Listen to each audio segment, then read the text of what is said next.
දෙයියනේ මොකද්ද මේ මං කරගත්තේ? දැන් කොහොමද මගේ අම්මටයි තාත්තටයි මුහුණ දෙන්නේ?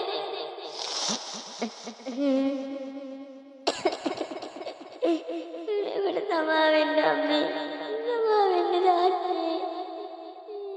ස්වීටි මේ මොකද මේ චූටි බබෙක් වගේනේ. මම නම් ගිහිල්ලා වොෂ් එකක් දාගෙන ආවේ. ඔයත් ගිහින් වොෂ් එකක් දාගෙන එන්න. අපිට යන්නත් පරක් වෙනවනේ. මගේ මුළු ලෝකෙම කඩාගෙන වැටිලා වගේ මට දැනෙනවා. ඇත්තට මේ ඇයි කියන්නේ මම දන්නේ නැහැ. අයියෝ ළමයෝ. වැලන්ටයින් කියන්නේ මේ වගේ දෙයකට තමයි. බලන්න අද අපි දෙන්න කොච්චර සතුටු වුණාද කියලා. මේ අහන්නකෝ. ජීවිතය කියන්නේ විඳින්න තියෙන එකක්. විඳවන්න තියෙන එකක් නෙවෙයි. කොකෝ hina වෙලා ඉන්න. මට දැන් ගෙදර ගිහිල්ලා අම්මගේ මූණ බලන්න ලැජ්ජයි. උදේ අම්මට වඳිනකොට අම්මා මට කිව්වේ පරිස්සමින් ගිහිල්ලා එන්න මගේ රත්තරන් දුවේ කියලා. එයාලා හීනකින්වත් හිතන්නේ නැතුව ඇතිනේ මම මේ වගේ ගමනක් ගියා කියලා. හරි හරි මැනිකේ. අපි දෙන්න අවුරුදු 18 වෙච්ච ගමන් කසාද බඳිනවනේ. දැන් අපි ගෙදර යමු. හොයා මාව දාලා ගියොත් නම් මං එක විනාඩියක් ජීවත් වෙන්නේ නැහැ. ඒක ඒකාන්තයි. සහතිකයි. මං ඒක දන්නවනේ මගේ රත්තරන්. මං ඔයාව කවදාවත්ම දාලා යන්නේ නැහැ. ඔයා තමයි මගේ ජීවිතේ. දැන් යමු නේද? මට ඔයා නැතුව ඉන්න පුළුවන් වෙයිද දන්නේ නැහැ අද ගෙදර ගිහිල්ලා. මං ඔයත් එක්ක වීඩියෝ කෝල් එකේ ඉන්න.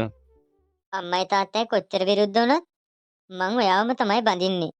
ආදරෙන් මගේ රත්තරන් කවදාවත් මාව දාලා යන්න නම් හිතන්නවත් එපා. නෑ නෑ නෑ. කවදාවත් දාලා යන්න හිතන්නේ නෑ.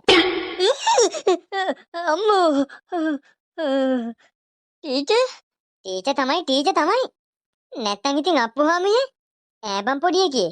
කාත් එක්කද මෙච්චරලා මුකුළු කර කර ඉඳී ඊනේ. සිකේ. වසන ඕන්ඩිය උනේ. අපෝ මේ වගේ දෙයක් නම් කවදාවත් වෙලා නැහැ. මොනවද යකෝ කුටු කුටු ගන්නේ? අහපු දෙයට උත්තර දිය.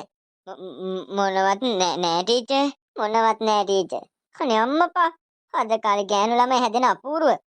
යකෝ ඉස්කෝලේ ඇරලත් පැය භාගයක් වෙනවා. තාම ගිහිල්ලා නෑ. මට එන කේන්ති අම්මපා. පයන පන්තියෙන් එළියට. අනේ අම්මපා. මේ ජනකයා උඹේ අර ස්වීටිද මොකද්ද සඳුනි අර ගිය පාර වැලන්ටයින් එක රූම් එකක් ගියපු කෙල්ල මොකෝ දැන් තත්ත්වේ? යකෝ මුහුදේ ඉන්න එක මාළුවද? මට ඉන්නේ එක කෙල්ලද? ඒක දැන් ඉවරයි බං. ඉවරයි කොට ඉවරම නෑ. ඉවර කරගෙන යනවා. අර එකපාරට අතාරින්න බෑනේ මචං. ගෑනු මෝඩයිනේ. එතකොට දැන් අද 13නේ.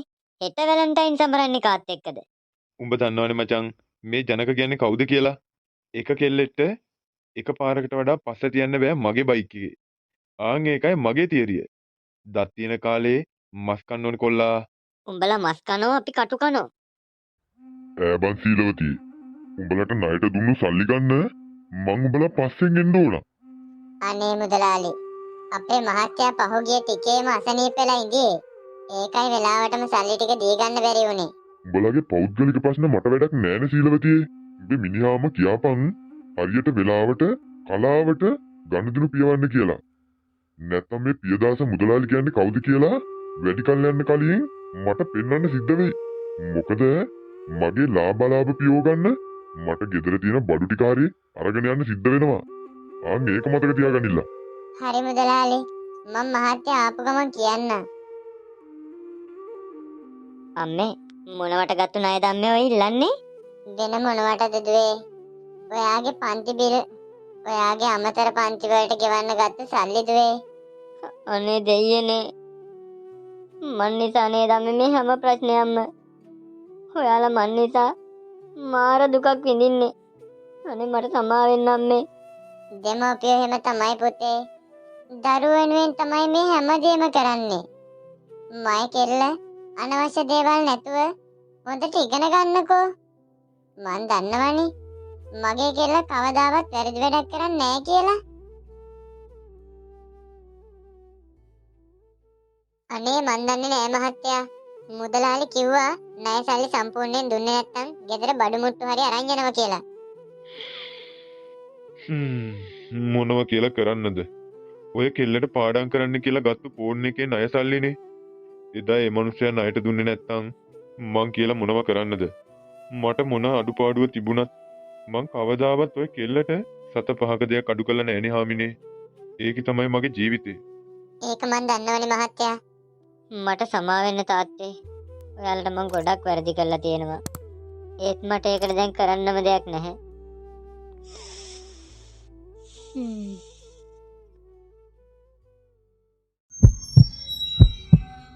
ඔව් අනිවාර්යෙන් යවන්න ඕන.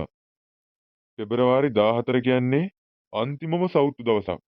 අද වගේ දවස්වලට කොච්චර මෝඩ ළමයි ජීවිතේ නාස්ති කරගන්නවද?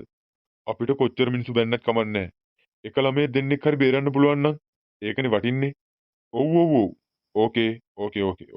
හරි. මේ සඳුනියෝ කෝබන් උඹේ අර ප්‍රේමබුංග රාජයා ඉන්නව බං?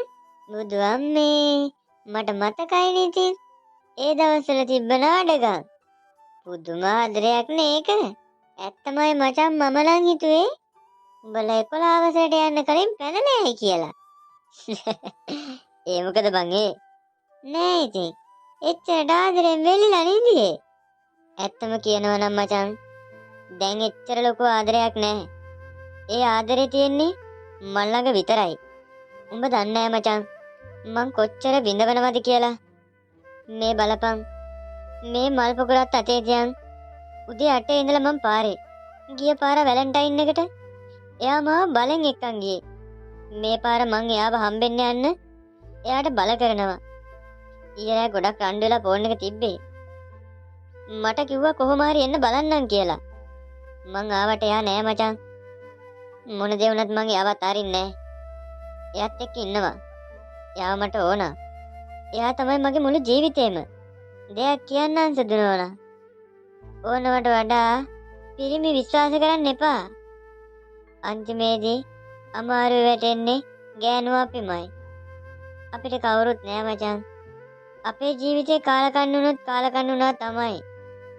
පරිස්සම් වෙන්න ඕනේ බං අපි පරිස්සම් වෙන්න ඕනේ.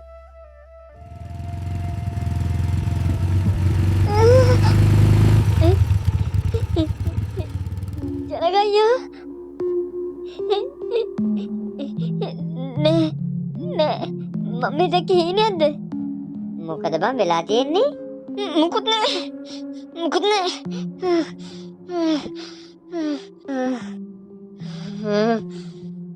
මේකට මොනයක් එක් වෙයිලද?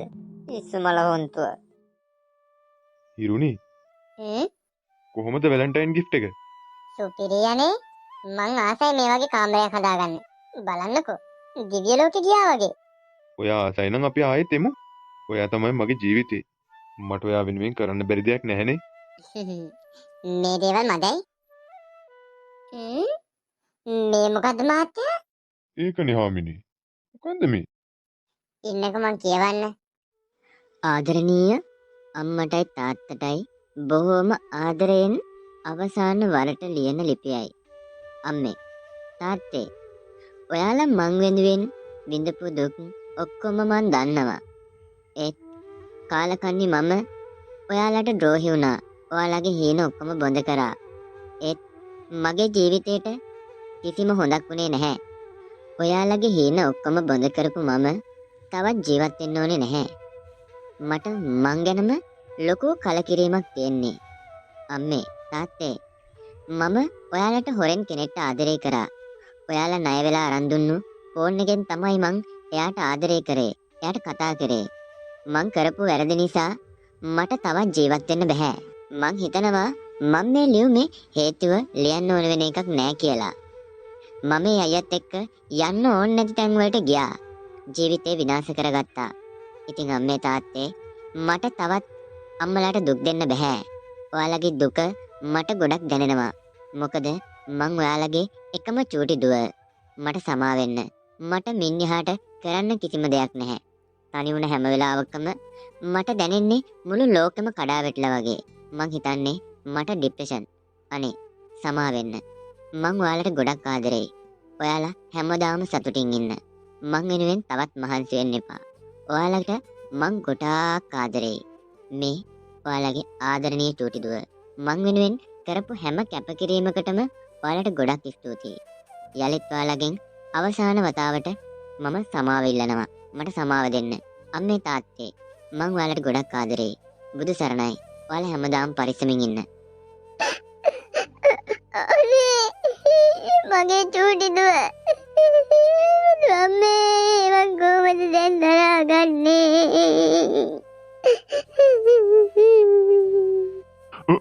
අනේ මගේ චූටි දුව මං ඔයා වෙනුවෙන් කොච්චර මාන්සි වුණාද රත්තරනේ. අනේ දෙයියනේ ආයෙත් එන්න පුළුවන් නම් එන්න අපි ගාවට. ආදරණීය දුවේ පුතේ, වැලන්ටයින් කියන්නේ ඔයාලගේ ජීවිතේ කාලකන්ණි කරගන්න ඕන මූසල දවසක් නෙවෙයි. ඔයාලව ඔයාලගේ අම්මලා තාත්තලා ගොඩනගන්නේ ගොඩාක් දුක් මහන්සි වෙලා. ඉතින් ඔයාලා කරන්න ඕනි ඔයාලගේ ජීවිතේ විනාශ කරගන්න එක නෙවෙයි. හොඳ කැපවීමෙන් ඉගෙනගෙන ජීවිතේ සාර්ථක කරගෙන දෙමව්පියන්ව S2 වගේ ආදරයෙන් රැකබලා ගන්න එක. ඉතින් වැලන්ටයින් කියන දවසේ ඔයාගේ ජීවිතේ අඳුරටම බාර දෙනවා නම් ඒ ඔයාගේ ලොකු අඩුපාඩුවක්, දුර්වලකමක්. ඒක අපි හදාගමු. වැලන්ටයින් කියලා කොච්චර දවස් උදා වුණත් ඔයාලට ආදරෙන් ඉන්න දෙමව්පියෝ හැමදාම තියාගන්න, ඔයාලගේ ජීවිතේ සාර්ථක කරගන්න පුළුවන් ඒ වගේ දවසක ඔයාලා නුවණක්කාර තීරණයක් ගත්තොත්.